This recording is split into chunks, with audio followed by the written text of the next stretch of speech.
लाइकी हंसेलू त धंस जाला गाल मन मचले मुहावा में लागे रसगुल्ला बारूद बले सीखेलू कहाँ से टैलेंट ओढ़निया करेंट मारे लाइकी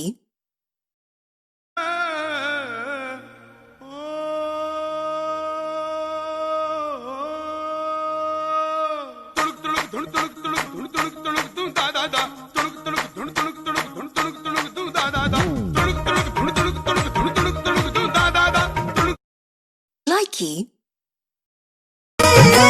चढ़ल जवानी बसुंदला एही समैया में राजा जी माचा मारे हमरा संगे चला भैया लाइकी अरे तू बाड़ू भूखल हम बनी सुखल गिरनी एक करवट तू ही घर बने हो बाड़ रोज रोज चुमावा के लात तू ही घर बने हो बाड़ लाइकी घर से आइल रहे फोनवा उ सुखाइल जाता जी राजा जी हो मोरोई बराइल जाता जी राजा जी हो लाइकी मन करे तुहरा के सील कली दिल में तनी कुछ दूरी होई पड़ब मुश्किल में लाइकी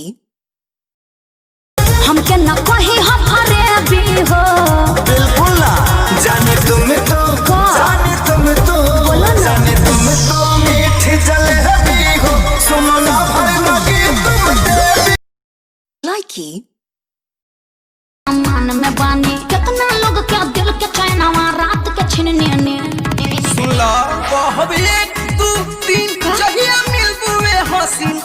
के चुमा ले लेबी नहीं छोड़बो हसीन माता पिटाई लाइकी भैया के बोला दो ना दहकता खजनवा रामा लोइया कटत डाल हिले बिलस में जो बनवा लाइकी जाने कैसनी कैला तू जादू बिन तोहरा माने वाई रहता बेकाबू रहलू अनजान तू तो बन गईलू जान हो तोहरे में बसे लागल हमारो परान हो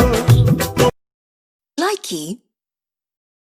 कौनो सुनब न आज तोहरे ई कहली अरे ऐसे जनी करी होला तोहरा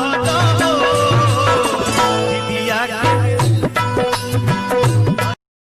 लाइकी भोले बाबा से मांग रही हूँ तुम्हें सात जन्म के लिए सुमारी कर रही है सनम के लिए तेरा जान कर धारे लाइकी कबे पिया पछतानी ये सखिया हूँ करहता हमर पियावा मिलन जनिया रोज करहता लाइकी